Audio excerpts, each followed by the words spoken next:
ఈమె విడో. ఆమెను చూసే దృష్టికోణంలో, ముఖ్యంగా పురుషుల దృష్టికోణంలో ఆమె ఒక విలాస వస్తువుగా వాళ్ళకు కనిపిస్తుంటుంది. ఆమె తనకు తాను సంకెళ్లను వేసుకొని బంధించుకొని మానసికంగా శారీరకంగా కోరికలను అణుచుకొని జీవితాన్ని గడపాల్సి వస్తుంది.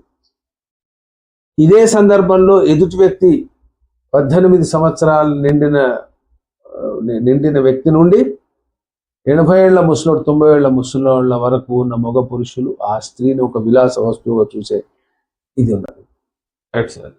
అది పోగా ఆ స్త్రీ యొక్క స్వేచ్ఛ, అన్ని రకాల స్వేచ్ఛను హరించి వేయడం జరుగుతున్నది. సామాజిక స్వేచ్ఛ లేదు, ఆర్థిక స్వేచ్ఛ లేదు, కుటుంబ పరంగా లేదు, ఉద్యోగ పరంగా లేదు, వ్యక్తిపరంగా లేదు, ఆలోచన పరంగా లేదు, శారీరక అవసరాల పరంగా కూడా ఆమెకు స్వేచ్ఛ లేదు. లాస్ట్ టైం అన్నట్టుగా నడుస్తున్న శవం లాగా తన జీవనం నడుస్తున్న శవం. దాహము ఎంత సహజమో సృష్టి కార్యం కూడా అంతే సహజం. పురుషుని విషయంలోకి వచ్చేసరికి కాష్టం చల్లారక ముందే పురుషుని వివాహ ప్రయత్నం జరుగుతున్నది. స్త్రీ విషయంకి వచ్చేసరికి పొరపాటున కన్నెత్తే వర్ణన చూసినట్టయితే అది ఒక పెద్ద నేరంగా భావించి శిక్షించడం జరుగుతుంది. మగవాడు తప్పు చేసినప్పుడు మగాడు రాని ధైర్యంగా చెప్పుకుంటున్నారు.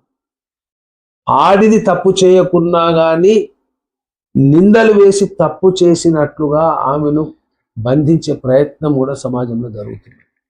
ఒక సోదరునితోటి మాట్లాడినా, ఒక రక్త సంబంధీకునితో మాట్లాడినా కానీ అక్రమ సంబంధాన్ని అంటగట్టి ఆమెను ఒక పతితగా కులటగా కూడా ముద్ర వేసే ప్రయత్నం ఈజీగా బ్లేమ్ చేయొచ్చు.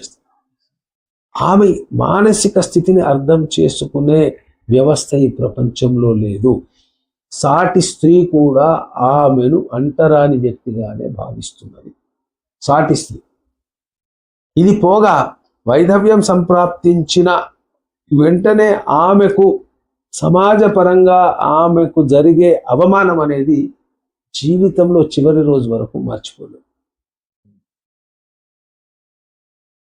ఆ విధంగా ఆమెను తయారు చేస్తారు, ఆమెను వివరణం చేస్తారు. ఆమెకు స్వతహ సిద్ధంగా ప్రకృతి పరంగా వచ్చిన ప్రతి అంశాన్ని కూడా దూరం చేసి తీసేస్తారు. కట్టు, బొట్టు, పూలు, ఎవ్రీథింగ్. ఈ మార్పు ఇది రావాలి. అసలు ఏ వైధవ్యం పొందిన స్త్రీ తనకు తాను వేరే కంపానియన్ వద్దు అనుకుంటే తప్ప